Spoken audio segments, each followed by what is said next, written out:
Welcome to the Lightforge. This is ADWCTA.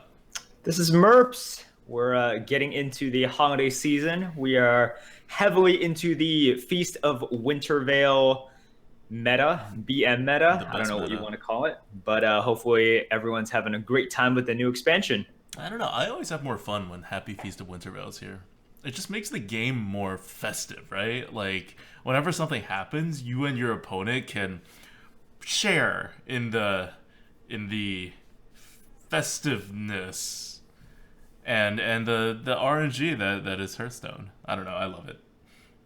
Yeah, well, it certainly makes your decisions a lot easier. You don't have to decide which emote to use because Right? there is only one emote during this time, which is fantastic. Because before, I mean, sorry was like not really appropriate, and then they changed it to wow, which is still like that's too friendly. It's like wow. No, I just want to tell people Happy Feast of Wintervale. But like hello is such a dick thing to say to people.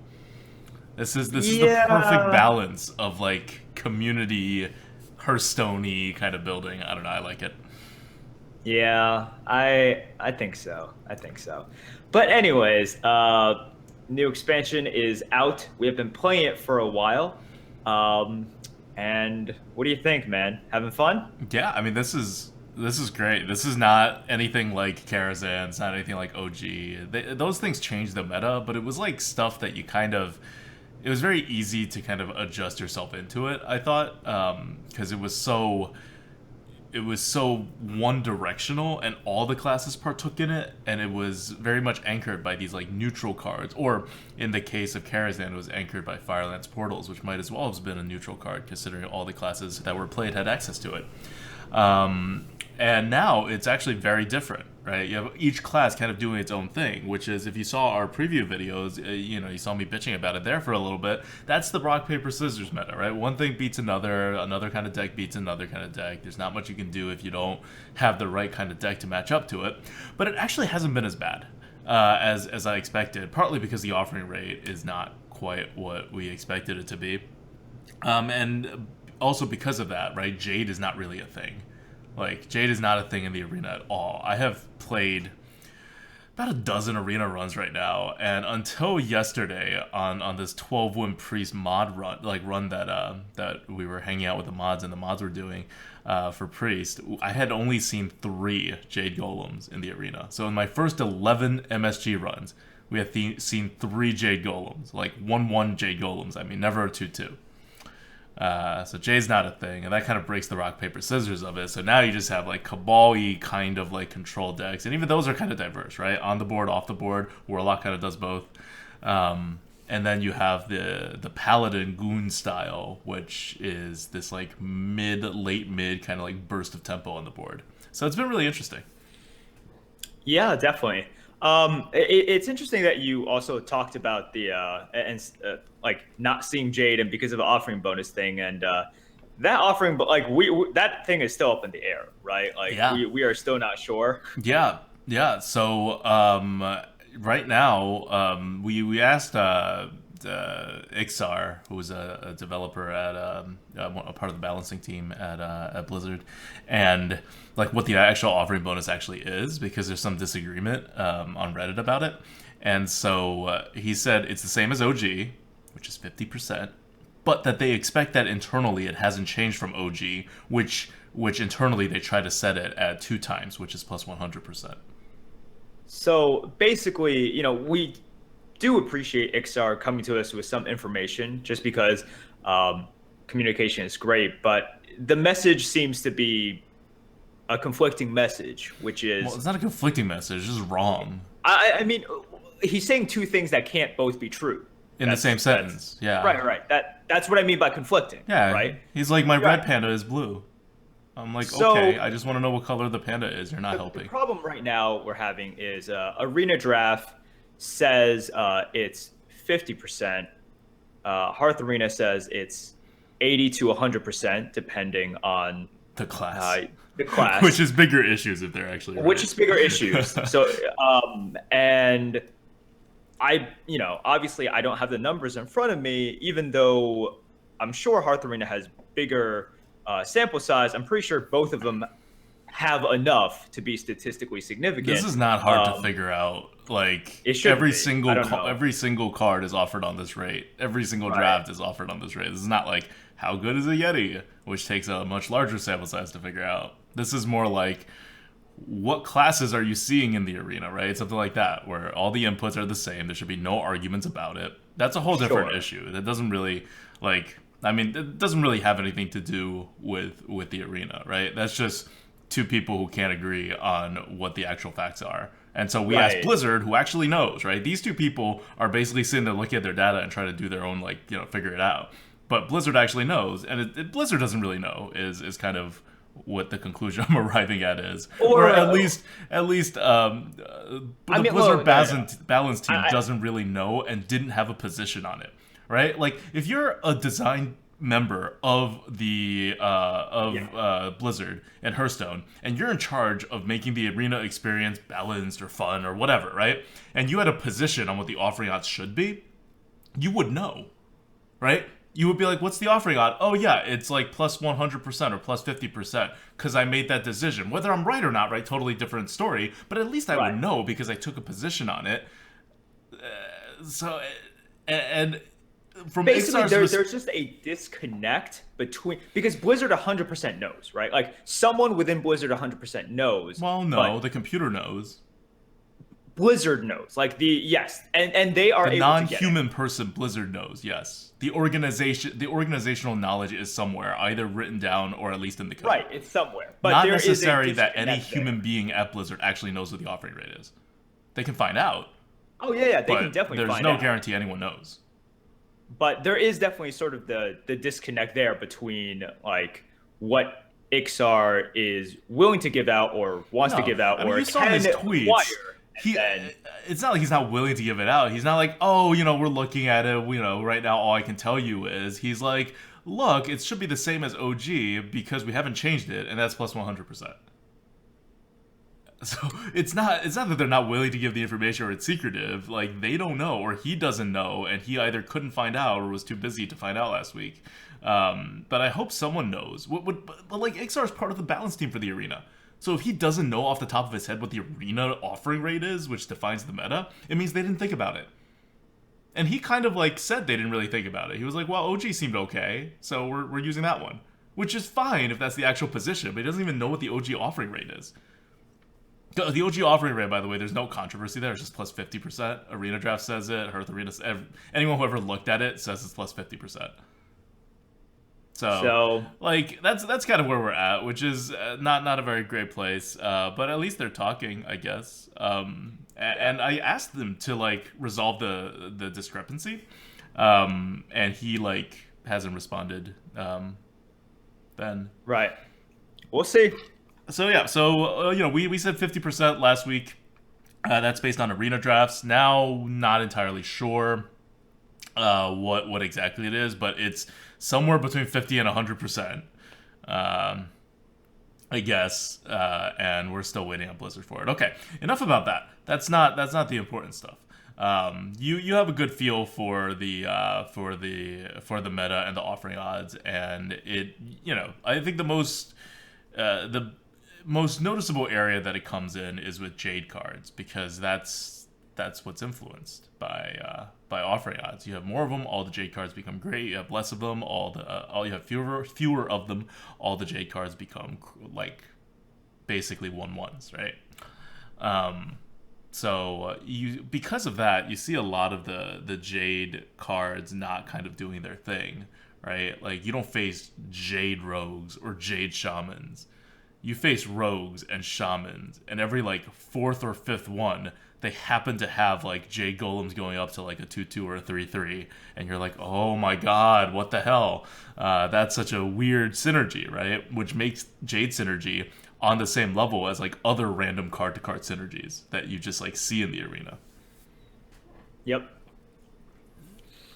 All right. So let's go into deep fried meta now. I think at this point we're like almost a week and a half into the new meta, and we have a pretty good idea. Like we've all played a bunch of the arena. You've played a bunch of the arena, hopefully, and we kind of, we could tell you how to deal with things in the arena, right? So this entire Lightforge is going to be focused on improvement, like on how to improve your actual results right now in the arena, like how to win games. And a part of that is we've been describing the meta, but now we'll tell you how to counter it, right? You know the meta. The meta is still a lot of mages, a ton of paladins now, at least that I've seen. And then priest, warlocks, rogues are still hanging around. Priest now joining warlocks and rogue as like classes people actually play.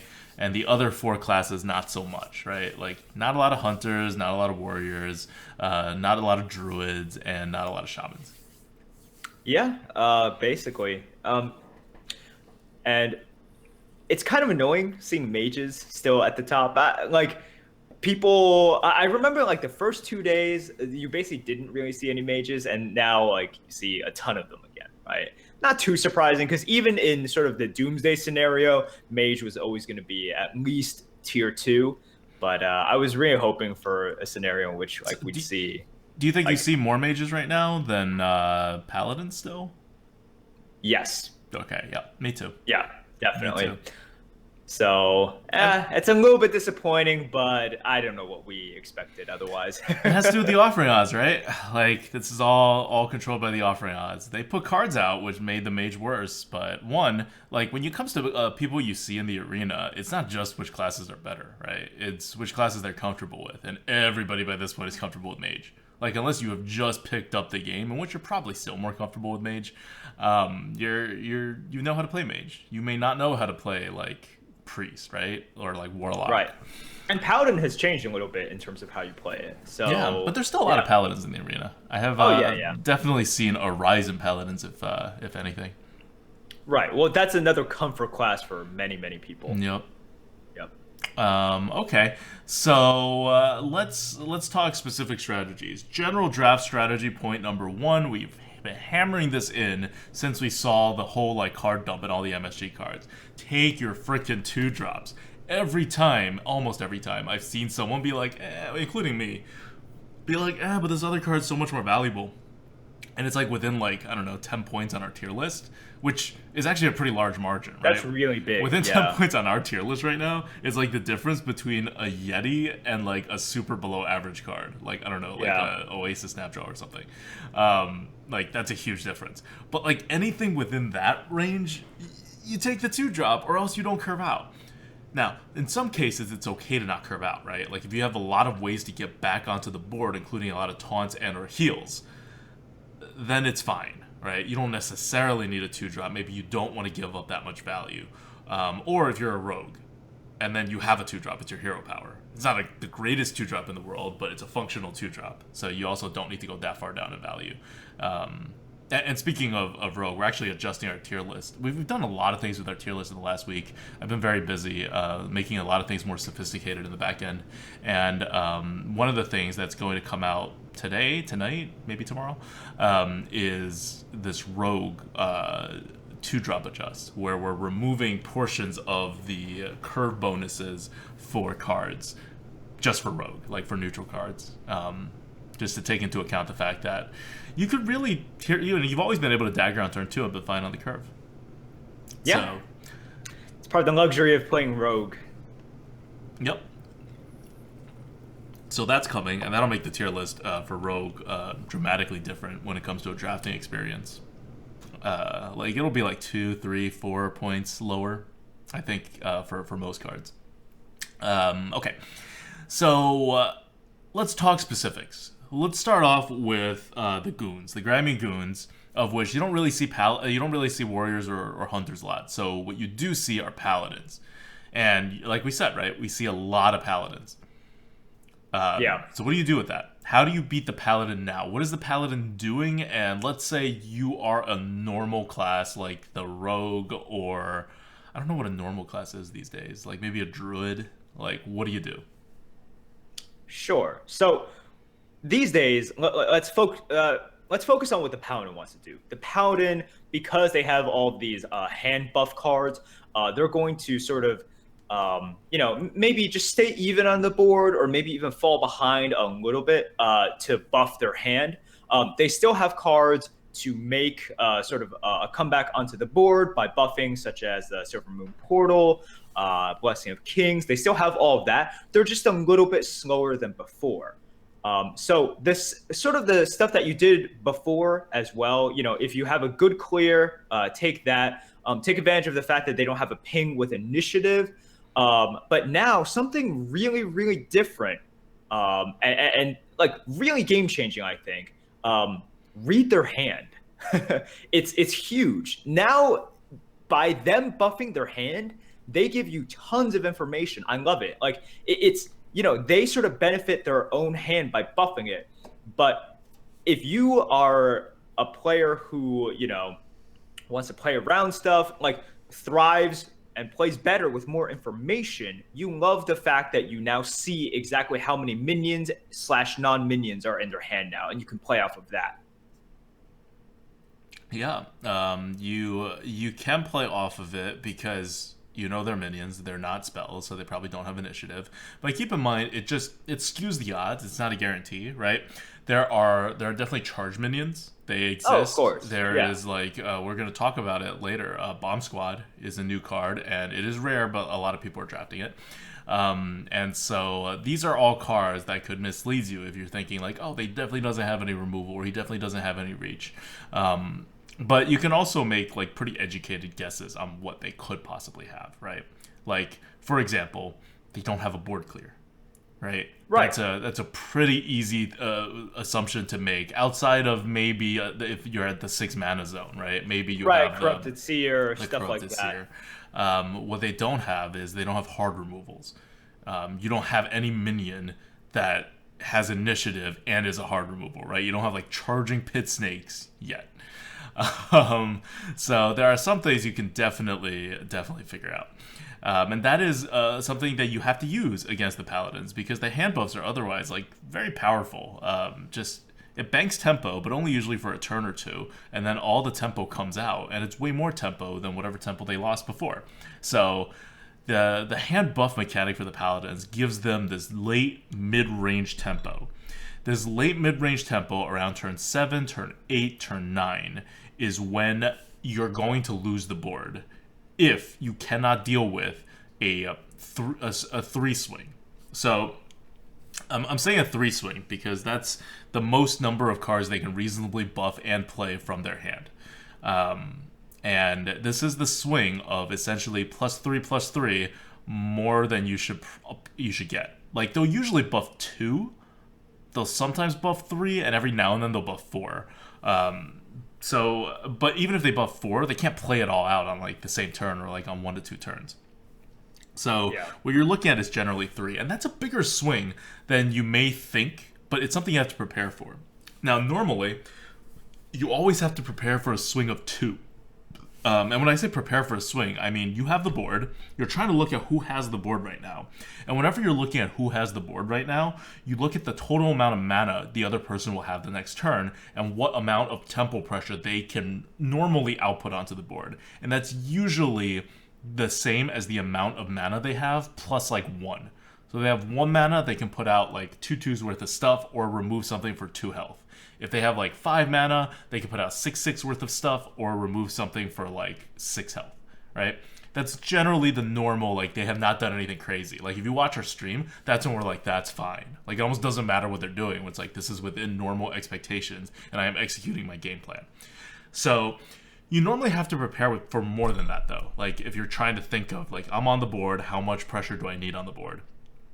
You normally prepare for a swing of 2 because traditionally in Classic that was Dark Iron Dwarf, that was Abusive Sergeant.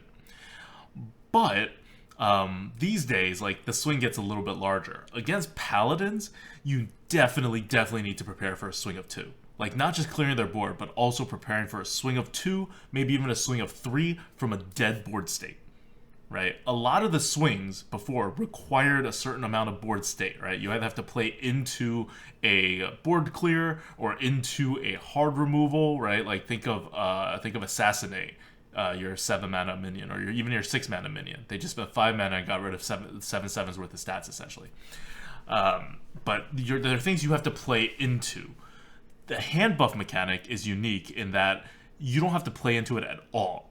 It's just something that happens. It's like if later on in the game, right, the druid or does like a beast buff, right, and gets extra tempo from it. Think of the snakes, always snakes guy. Druid of the Fang. Druid of the Fang, yeah, exactly. You spend 5 mana and you've gotten a 7/7. That's like 3 more stats than you would normally get, which is like 1.5 tempo.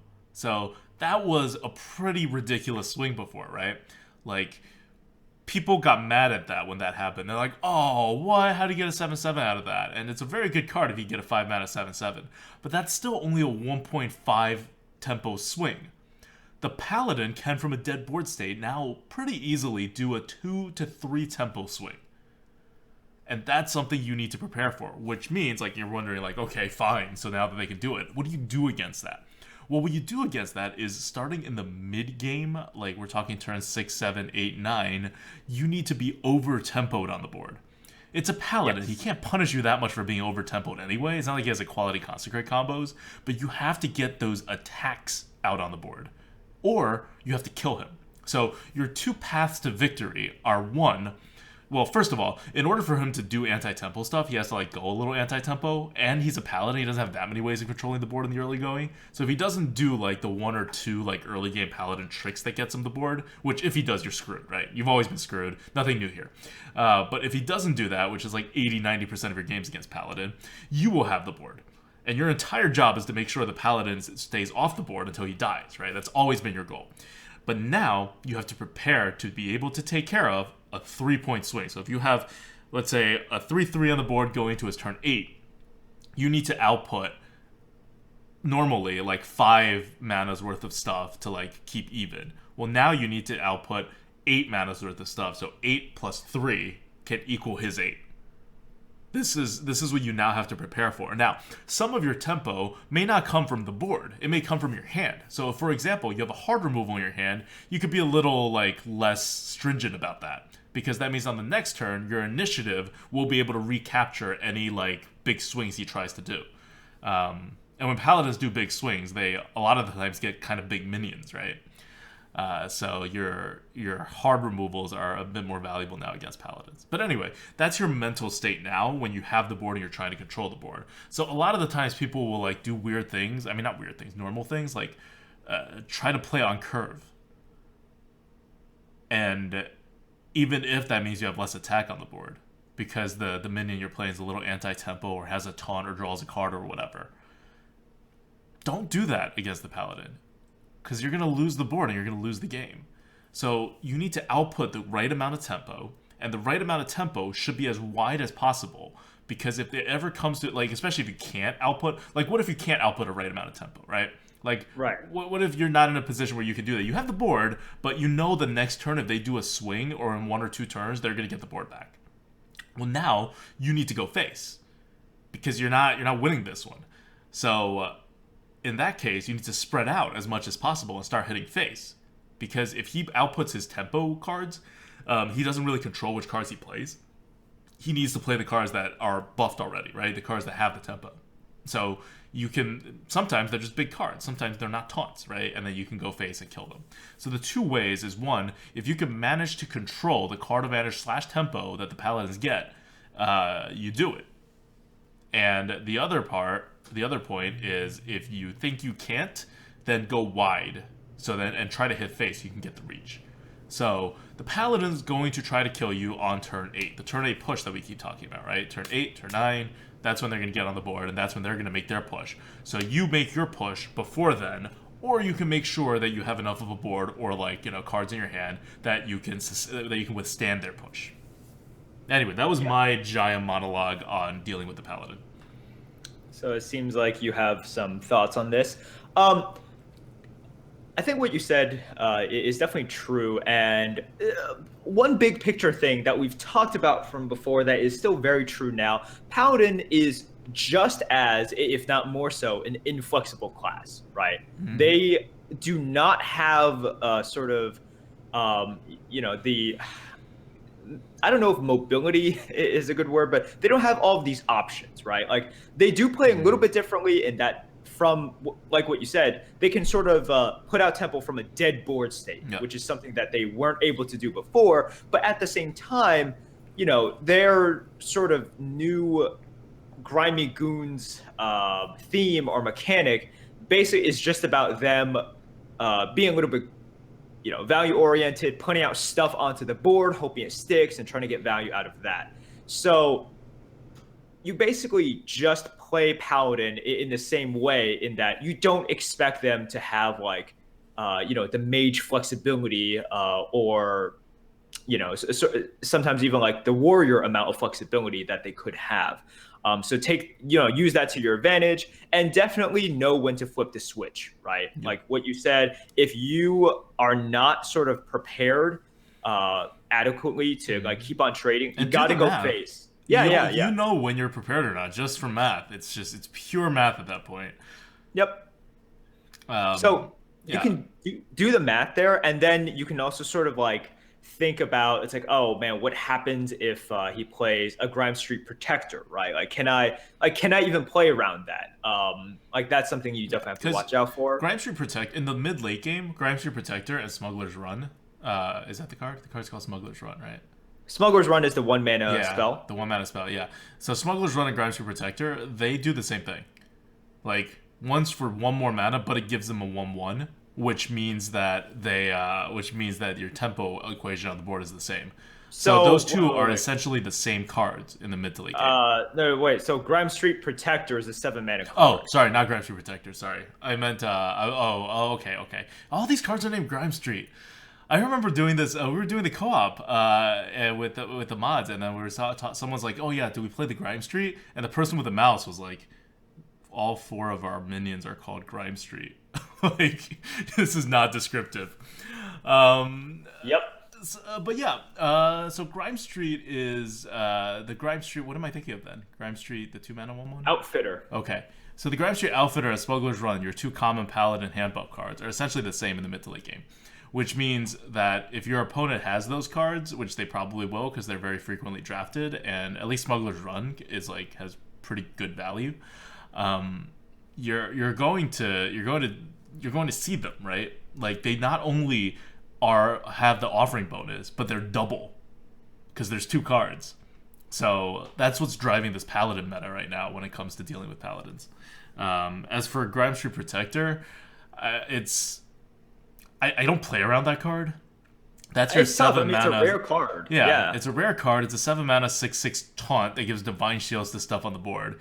You're removing stuff on the board anyway normally as a paladin, and if you've decided to just go face, you're going to be screwed by the 6/6 taunt, ignoring the fact that he now has divine shield minions, maybe. So, like, I think at that point, you're just losing if he puts that card down. So, in any situation in which you could have played around a Grime Street Protector, but you're choosing not to, the fact that he has a Grime Street Protector would have made you lose regardless. So you can't think that he has a Grime Street Protector. So I think it's really powerful card, but I don't think you play around it in any scenario. There are times in which like you should think about it. If you really have to go face, you go face, right? But I mean, there are times in which if it's so bad, maybe you like take one or both. How would it be so bad in a way in which you don't have to go face to win? Because your standard default operating mode is to kill the stuff on the board, right? You're against the paladin. So at the point in which you're like, oh, I can't keep killing stuff on the board anymore, I'm gonna go face. You're already in that desperation scenario. Sure, no, I'll give you a scenario. Like for example, if he has like, let's say a 6/2, right? Okay. The fact that like, and then you have other stuff coming out of your hand, it's like, if you're afraid of Grime Street Protector, for example, maybe you don't say you're afraid of Grime Street Protector. Look at the board state. You don't know if you have it or not. What's your board state? What's his life? What's your health? What's the what's happening? And then figure out what your normal move would be without Grime Street Protector. Right. I mean, sometimes what you would do is like just say, well, it doesn't matter. Like my 2 damage is more than his 6 damage, right? But the fact that they can divine shield and then you can't even kill off the 6/2 behind his now 6/6 taunt, really sort of like screws with your math. But how is that different than a taunt? because it doesn't give the 6-2 divine shield, Yeah, but and he wouldn't could you use that to kill one of your big in guys. that case wouldn't you be dead anyway if he played a big taunt? Well, no, because you get rid of the 6-2. No, no, no. I mean, like, Because he'd have to use his 6-2 on something, right? Because he is being pressured. You get what I'm saying? right, but then he still has a 6/6 taunt, and you were going for face damage. Yes. I don't see that scenario as being a plausible scenario on the board where No, you no, no. would There where are you, definitely times in which like you consider it and you say maybe I do a half measure, maybe like I don't like giving the advice to people that's like okay, you just don't think about it or you like 100% full trade. I Like think I the just don't think percent that's chance. No, look, if I know he has a Grime Street Protector, I may do things differently. But the odds of him having a Grime Street Protector, which assuming you take the Grime Street Protector all the time, is zero point 0.6 per deck. Sorry, not point. Well, it's zero point 0.6 if it's plus 100% offering odds. It's right. wait, no, sorry. It's yeah, it's zero point 0.6 if it's plus 100% offering odds. It's like 0.45 if it's plus 50% offering odds per deck. At those odds, even if you assume that you're in a high win bracket and they have a slightly more chance of having this card in their deck, even in that case, your odds of them having that in their hand is so low at any point that you cannot get a good enough read on that card that you wouldn't play the way you would normally play. Like, that's the difference, right? I'm not saying that if I knew he had a Grime Street Protector, there isn't a scenario in which I would have played around it versus not and still be able to win the game, whereas if I played into it, I'd lose the game. That's definitely a plausible scenario. But you have to factor in, then, the percent chance that he has it in his hand. Not just in his deck, which is 0.45 to 0.6, assuming he always takes it over any other card whenever it's offered, which is a pretty fair assumption. Um, but once you factor in the odds that it has to be one of like the 3 cards in his hand, like Oh, the definitely. odds of Yeah, that is yeah. tiny. And once you factor in those odds, your chance of winning, if you're even thinking about going face as the right play, is always higher. Like the worlds in which those two create a Venn diagram and there's this middle zone, it doesn't exist anymore. Like that's why I'm saying it's an absolute. There is never a case in which you play around a Grime Street Protector unless you somehow knew that it was in his hand. You know, maybe like I don't know, you jousted it, right, and then it saw it, and then or like you know maybe he used a ivory whatever, an ivory knight, right, and you saw the mana cost and you're like, oh, that's pretty likely that he has a Grime Street. Like there are some ways in which you can have a better read on him, but those are very very rare situations. Like just normal case scenario where you're like, well, he's been holding a card for a while. I don't think you can ever make a read that's powerful enough on this card because it's not even a card that they set up, right? Like they just do normal stuff. You can't get a read that he's setting up a Grime Street Protector. He's just putting minions on the board. Yeah, no, definitely true. So All right. so that's what I mean by absolutes. I agree with you, right? I don't like giving absolute advice. Don't ever do this, right? But this is I think a special case where the card is so rare and so unreadable. Okay. Anyway, important thing about paladins is when to attack them and when to hold the board and what you should expect to need to do in order to hold the board. Which is from a dead board state. This is now I want to say the most any class can do. Is that right? That's probably right. Like with their common class cards, that the The paladin most that they can do. yeah, the most tempo that you can output without regard for your opponents for what your opponent's doing, Sure. right? Because it's like the equivalent of playing these like weird combos that give like minions +2/+2, right, when they come out. Yeah. But they're common cards that people pick, so that's the paladin's game right now, and you gotta be prepared for that. Whereas everyone else, they can like remove your board and then you get to set up again, or they can if they have something on the board, they can buff it and get a lot of tempo. Anyway, let's move on. That's counter goons. That's how you play around goons in general, but there's not a lot of like goons buffing going on in Hunter and Warrior for you to worry about it. But to the extent that you do worry about it, it's the same thing, right? Once they buff something, it gets that tempo. Once it has that tempo, you got to be prepared for that tempo swing. Okay, counter Jade. How do you counter Jade, Merps? Kind of don't. Why would you not counter Jade, man? So all right, here's the thing about Jade. Like, it's not as if there is like, you can prepare for the goons, right? Because you see them buffing their hand, you can see how many minions they have, you can mathematically anticipate what's going to happen. The problem with counter Jade, and we're not going to talk about Druid because there's no such thing as Jade Druid. There's no such thing as Jade Shaman or Jade Rogue. Jade Rogue is the most likely, right? Jade Rogue is probably the most likely. But that's the thing. Like, the Jade cards that Rogue has, those are things that they sort of play anyways, right? And you just can't really play around any of that. Like, the amount of playing around you do is sort of remembering. It's like, okay, now it's supposed to be a 2/2, now it's supposed to be a 3/3. But like, you can't say like, oh, now I'm gonna play around the Jade Shuriken because, right? Like, you can't really play around damage initiative from the hand. And if they just play another Jade Swarmer, you're just like, okay, well, he has another Jade thing. I can't really help it. Let's just try to remember what it is. Maybe now it's a 3/3, and we'll deal with it. Okay. That's basically what I was going for more is not just that you can't play around it, which is true, entirely true. You can't play around it. But that it's not even in the arena, so why bother, right? Like, why bother even thinking about it as, like, anything? This is Jade. Jade right now is nothing. So when we say counter Jade, we just mean, how do you play around a Rogue? Or how do you play around maybe a Shaman? I don't really see that many Shamans, but, sure. And how do you play around these classes? It's the same way you've always played around these classes, right? Pretty much. Nothing's changed. Like, nothing has changed for these classes. They didn't get cards that are terribly worth playing around. You always had Stormcrack, right? In fact, in Karazhan, you had Stormcrack on an offering bonus. Wait, no, that was OG. My bad. But yeah, you had Stormcrack, which deals 4 damage from the Shaman, and now you have another card that deals 4 damage from the Shaman. Whoopee, right? Like, not the biggest thing. Jade Shuriken, are you really, like, mad that the Rogue deals 2 damage for 2 mana? No, they have so many ways to deal 2 damage in various of ways. There's just nothing to play around in this new meta. There's nothing they're doing special in this new meta. Rogue is still Rogue.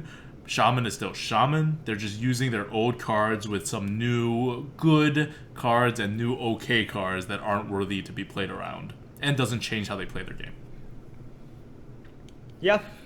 So the counter Jade is basically trust what you've learned so far and keep on doing that. Yep. Yeah. And like we said before, right, the whole meta is kind of slowed down. Not that the turns it takes to win is longer, but that the game is won at a later point. So Rogues are probably going to, even more so now than before, like, play the control game in the first half. Like, the Rogue used to play, especially back when Undercity Valiant and Auto Barber were a thing, they used to play the control game for, like, the first 3-4 turns. And then switch over and kill you, right? Like, that's a typical Rogue. Now, they may be not doing the turn over and kill you part until turns, like, 5 or 6. Just because they don't need to do it that early. Because most of their opponents aren't tempoing out that early anymore, right? There's a lot of people without 2-drops. A lot of people without 2-drops. Like, I see so many players miss 2-drops now. It's crazy. And there's a lot of paladins out there who will just purposefully anti-tempo. And there's a lot of mages and now warlocks that survive on being a control class. Yep. So, like, the thing to know about rogues, they're a little slower now. They focus more on the mid-game, or maybe even the late mid-game, like the paladins, but really a little earlier than that. As opposed to before, where they focused on, like, the turn 3-4 swings. Which is how you got to play them, right? And that's also why Rogue is not as powerful as they used to be. Because they're very good at the turn 3-4 swing, and when it's a tempo meta, that's what determines when the game is won.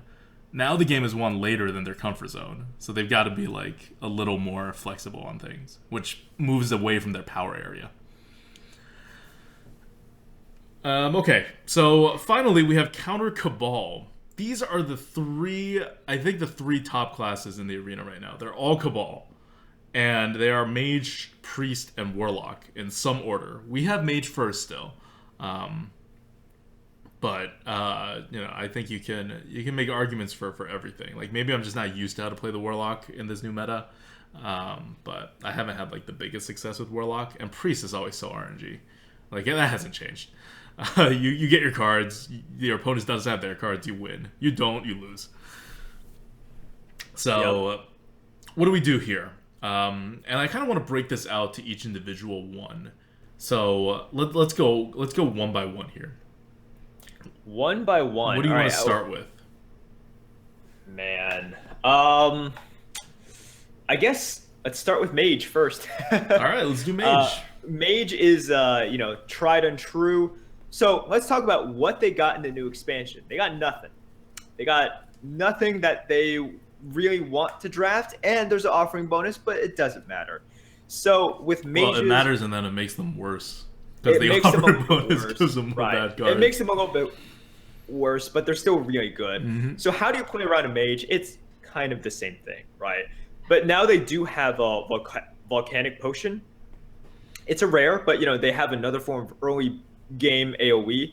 Other than that, with mages, you're probably still not winning the value game, right? Mm-hmm. And their flexible hero power will sort of outlast you in the late game as well. So it's kind of the same thing. Like you want to try to push them just a little bit earlier. You want to make sure that you get enough face damage. What do you mean by a little bit earlier? Earlier relative to what? You know that in turn 7, that's when their like power cards come out, right? Mm-hmm. Whether it's Firelance Portal or it's Flame Strike.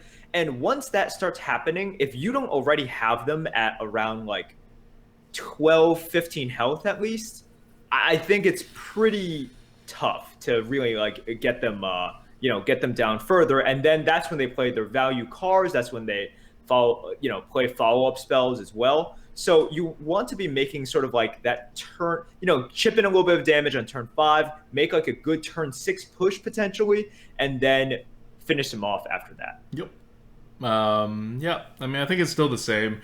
Because their decks suck a little bit more, that really also means that their value sucks a little bit more, which means you are a little bit more likely to be able to take them on in a value game. And that's probably not terribly relevant unless you have a very high value deck. But I've definitely had rogue decks that out card advantage mages. I've had druid decks that out card advantage mages. They're not as guaranteed. Like in the early Karazhan meta, for example, you're pretty much guaranteed to win the value wars, right? You had your faceless summoners, you had your Firelance portals, offering bonus on that. You still had flame strikes. You're gonna win the value war.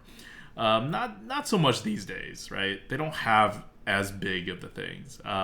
They're still favored against pretty much all classes, but there's two things going on here that's changing the ways that mages kind of draft and play.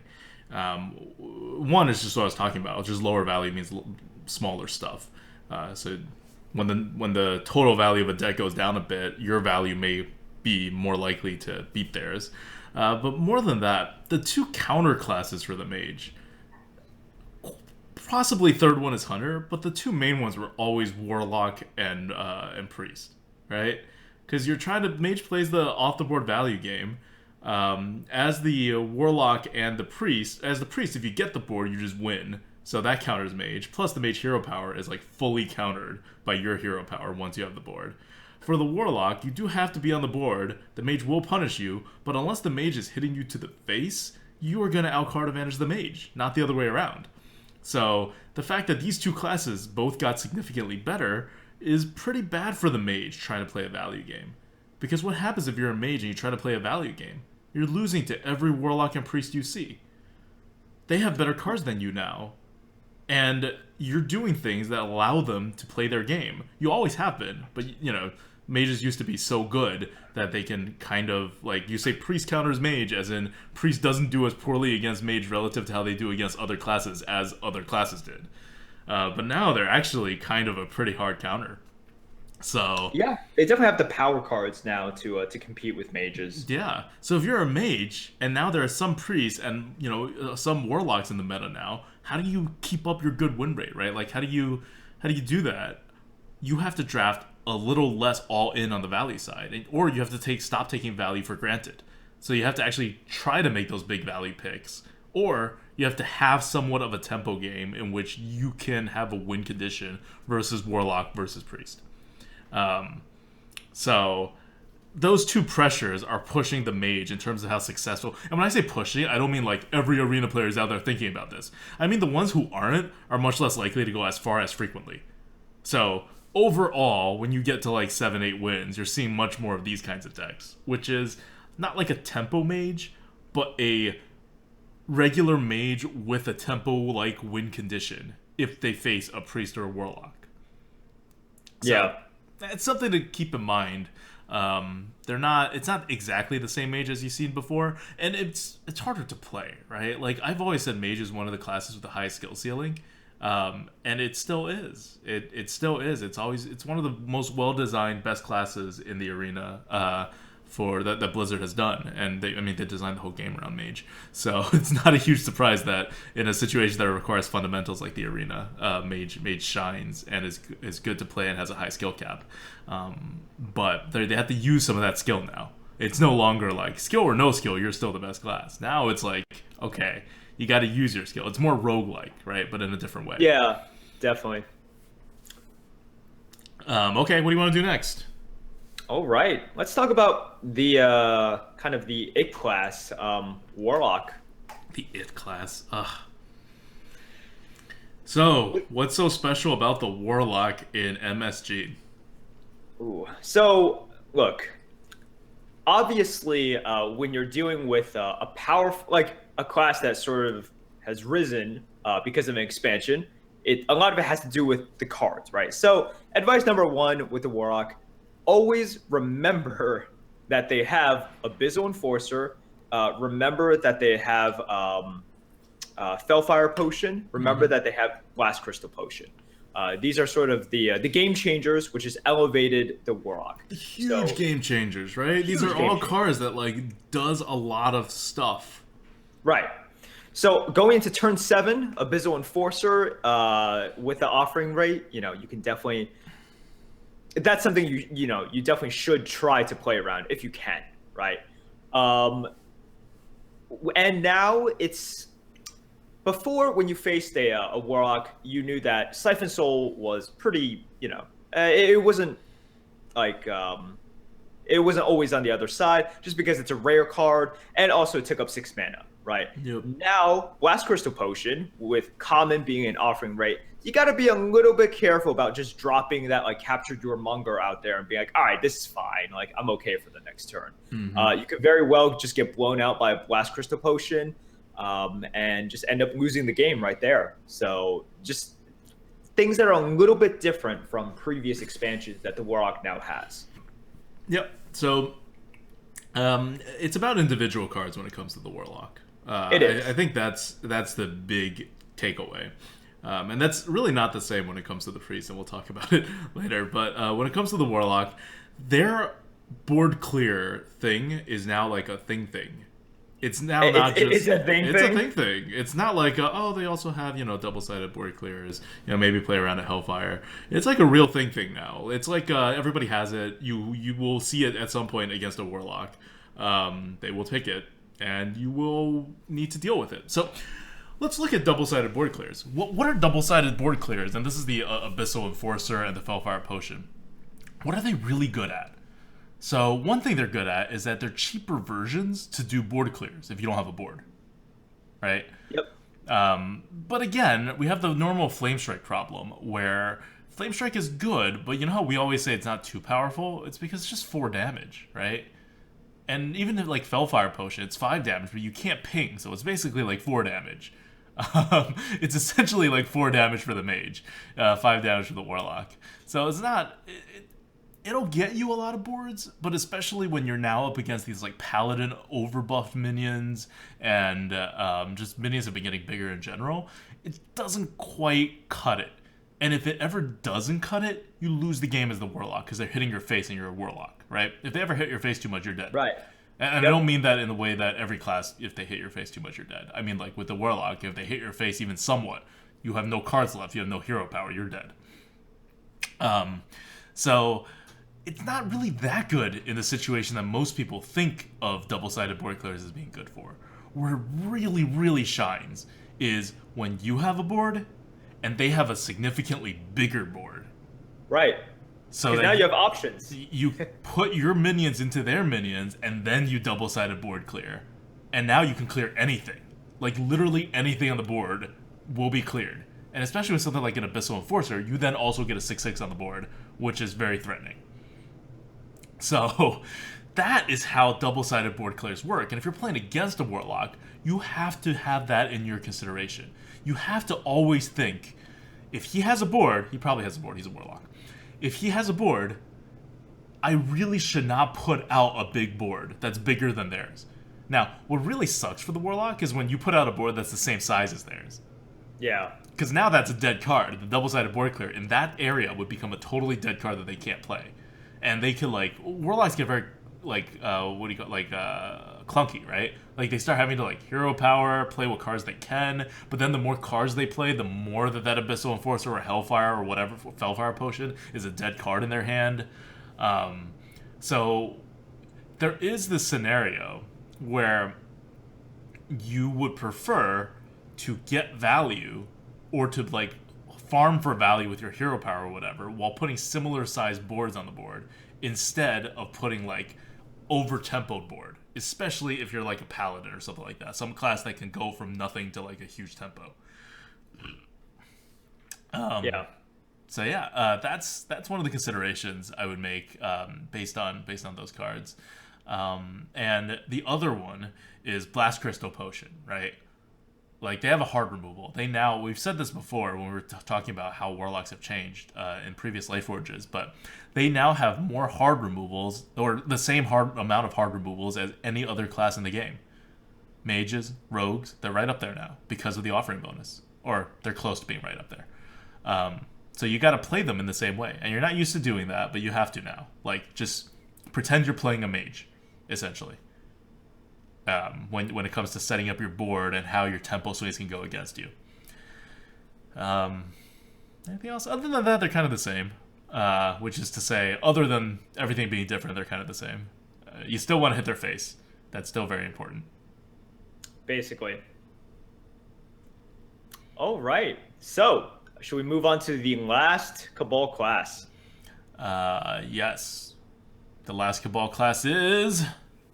Priest, the often forgotten but now unavoidable class. So with the Priest, you said something interesting a little while back. You said nothing really changes in the way that you play against them, which is very much true, right? Mm-hmm. Like what are their power cards? Well, Cabal Talon Priest is the one that is getting a lot of positive reviews, right? Cabal Talon Priest. That's 3/4 plus 3 health to one of your minions on the board, right? Which does the same thing as any other priest buff that you already have a lot of. We got Potion of Madness, which is a little bit different. Like, that does change a little bit of how you set up the board, but I still find that card difficult to completely play around.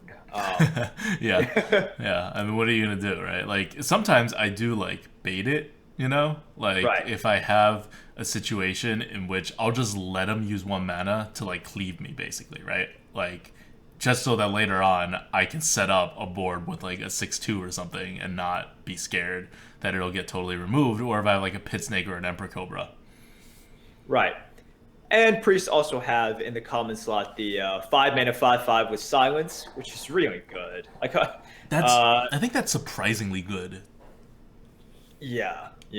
Because it really is just a pure bonus, right? Like, you're sad if you play Spellbreaker and it doesn't really like. And even if you silence something, you're just kind of like, well, I guess that's okay, right? Like with a Spellbreaker, sometimes if you just ping off a Divine Shield, right? Yeah. With it, it's basically a 4 mana 4/3 deal 1 damage, which is like fine, right? Like that's fine, but you're not like overly happy about it. With the 5 mana 5/5, like, you're fine just playing it as a 5 mana 5/5 as well. So anything bonus, it's fantastic. Yeah, and there's a lot more things to silence in this meta. Oh yeah, definitely. You have these priests buffing their stuff. You have all the goons buffing their stuff. Like, there's more stuff than there used to be by a long shot when it Right. comes to silence. But against the priest, look, it's sort of the same thing, right?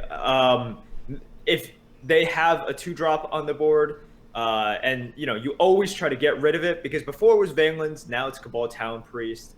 So exact same thing on the exact same turn. On the other turns, do you try to get rid of their stuff on the board? Yeah, you still do.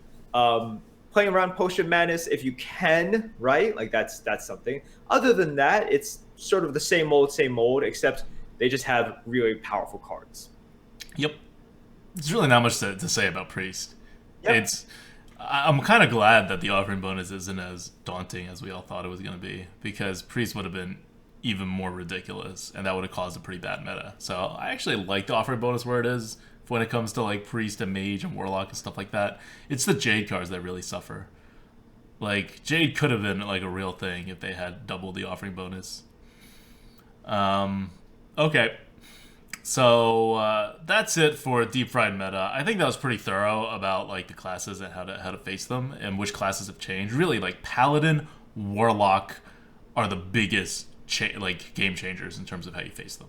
They like are completely different now. The other ones are kind of the same as like a normal meta. So like the second half of the Karazhan meta, once they took away the offering bonus, for example.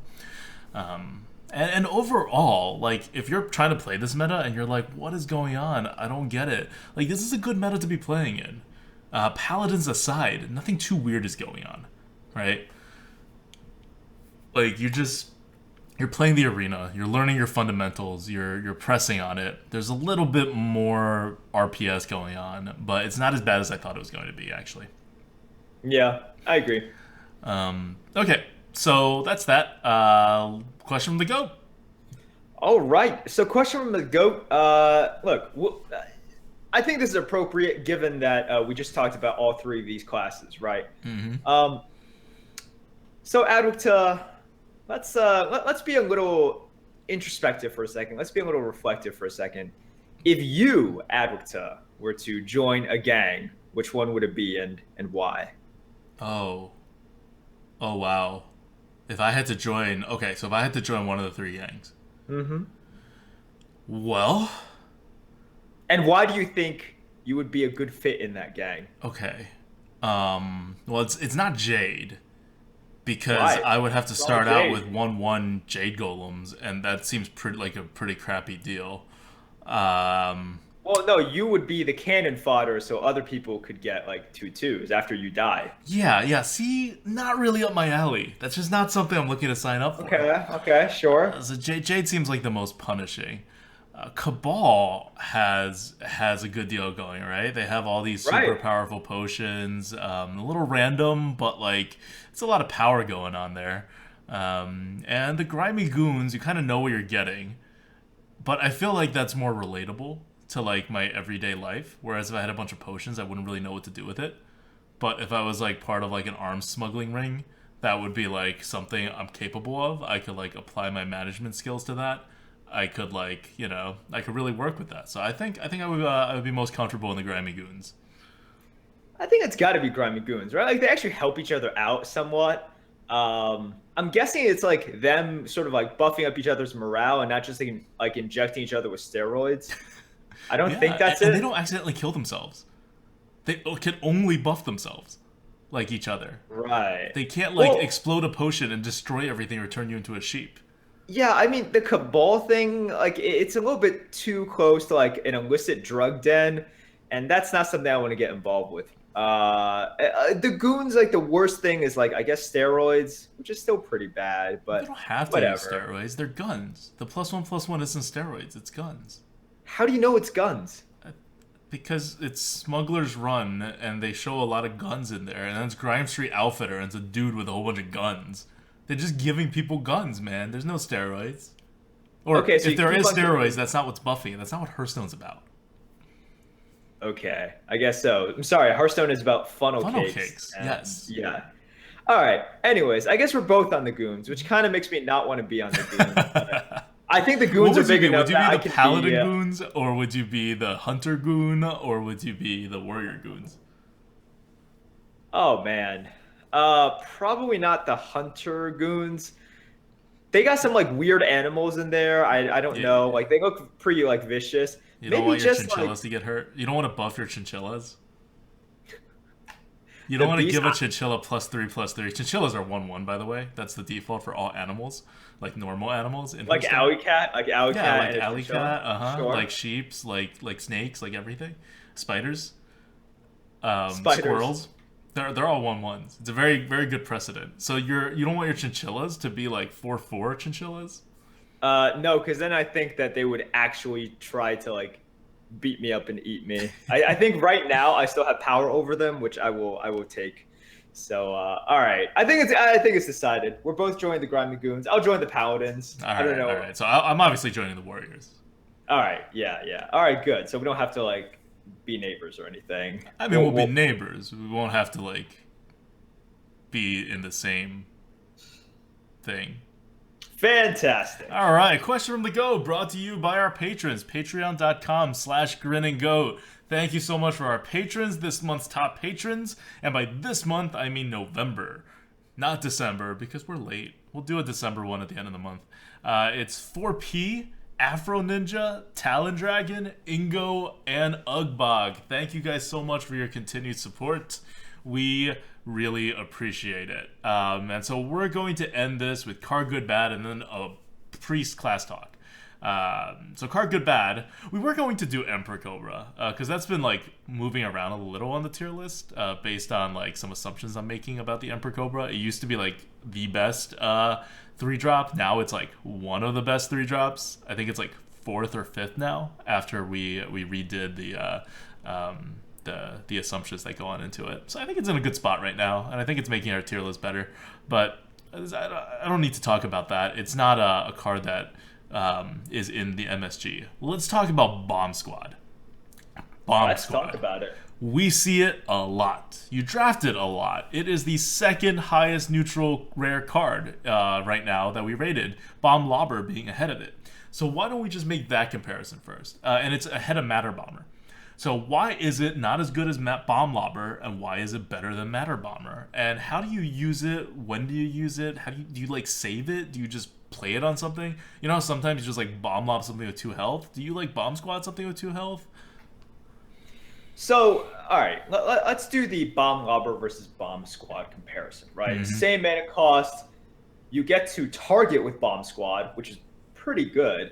You get 1 more damage, and in exchange, you get -1/-1 off of the body, right? And also you get the 5 damage to your face whenever this thing dies. Yeah, that's kind of important.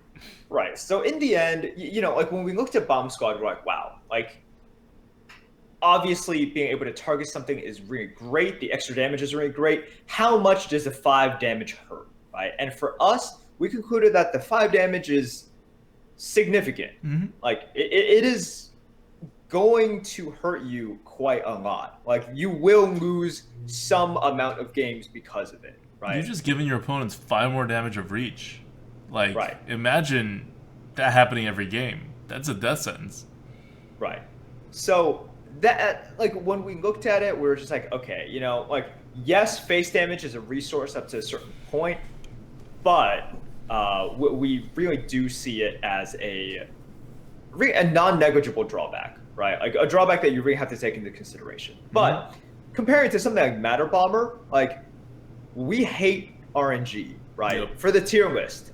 You know, I like RNG in the game, and I think it's fun. But if you are an Infinite Arena player, you do not like uncertainty. Now, Matter Bomber can and will win you games, and as a good player, you should be able to set up situations that sort of maximize the rolls, right? But we still penalize the fact that it could just go horribly wrong. Right, because it hits your own board in your own face. Like Yeah. like Bomb Lobber is RNG too, but you can control it. You can actually make it not RNG. That's what's great about Bomb Lobber.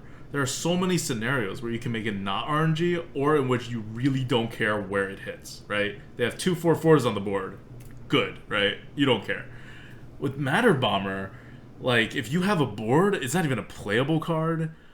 You normally like run some stuff into the opponents and then like hope that your Matter Bomber finishes it off, but it may not. It can hit your own face, so it can deal damage anyway that you don't want to take.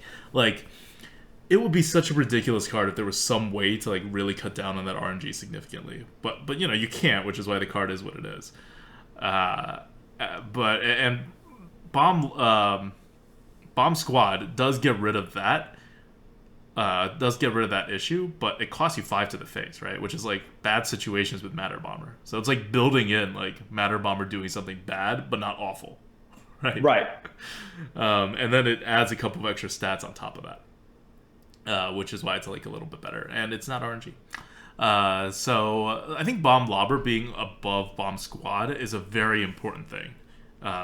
Just because, yes, people think it's RNG and that it's bad, like, and that has a problem with it, but the RNG of that 4 damage, based on how much you can control it, is not as bad as the RNG of taking 5 damage to your face. Not that it's actually random if you take 5 damage to your face or not, but it's random if you are in the situation in which that 5 damage would matter or not.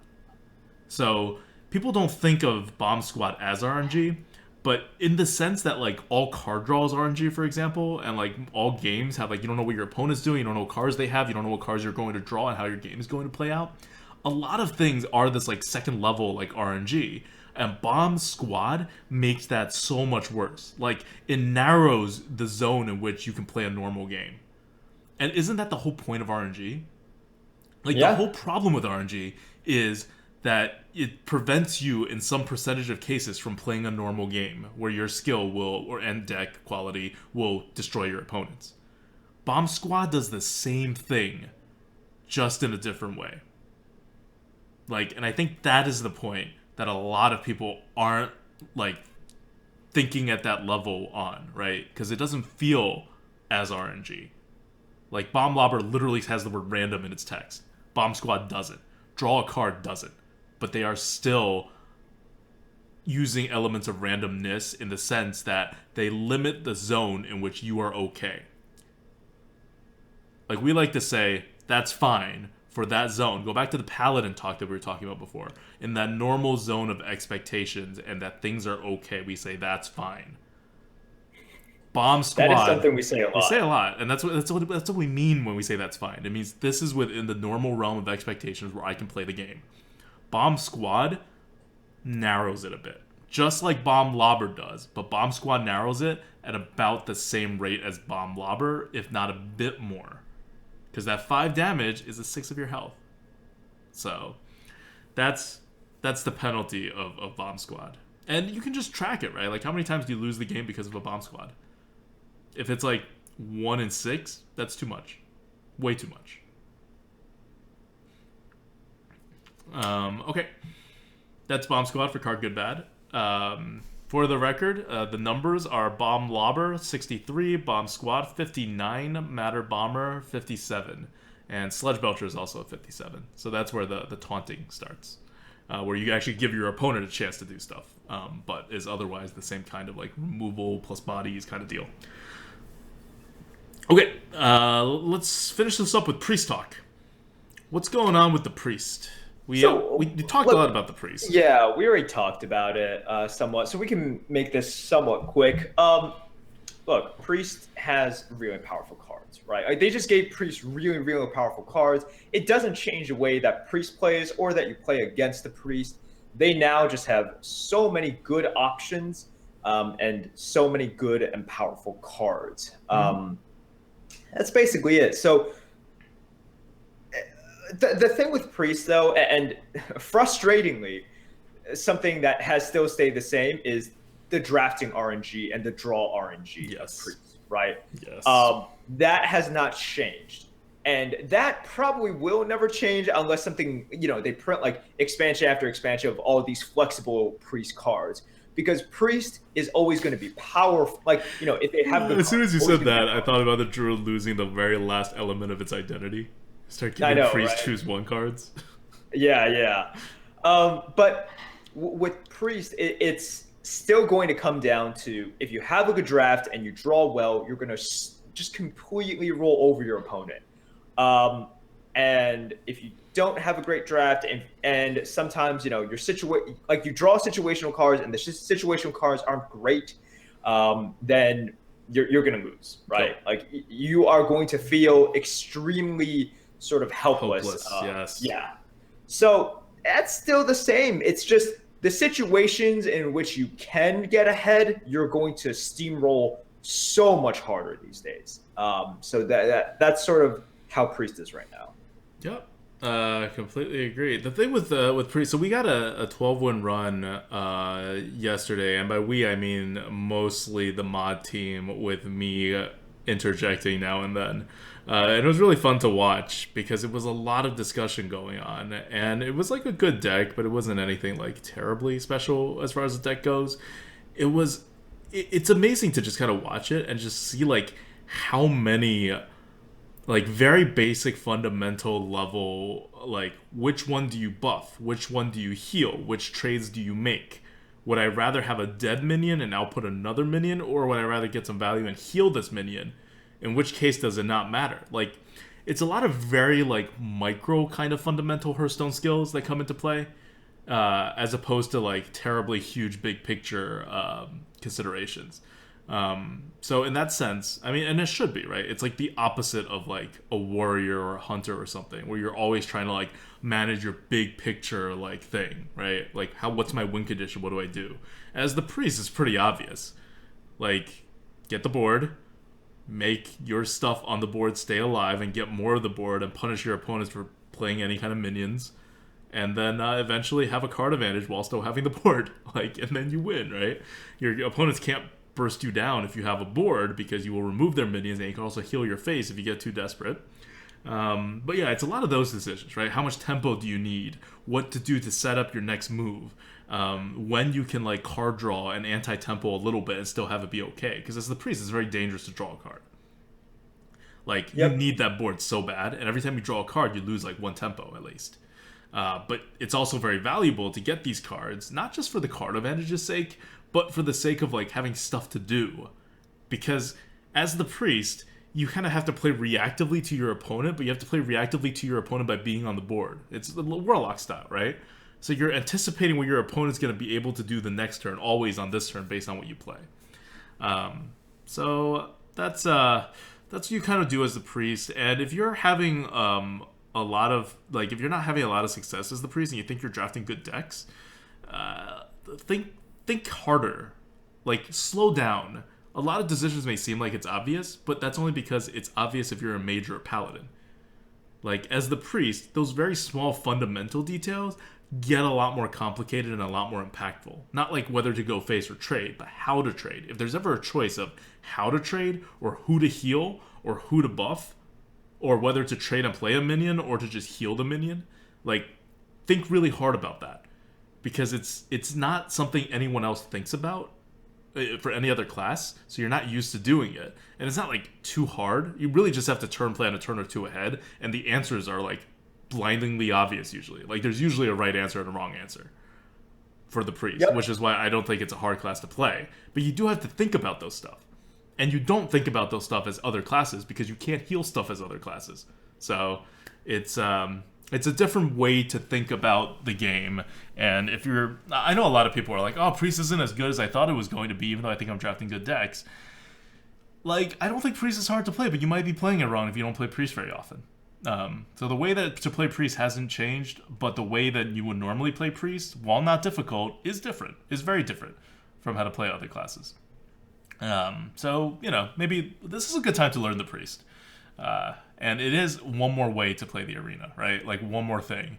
Warlock, obviously more fun, but Priest, it's just good to see all these classes like actually in the arena and doing things, right? Like, and they're all somewhat different, and they all have their own thing.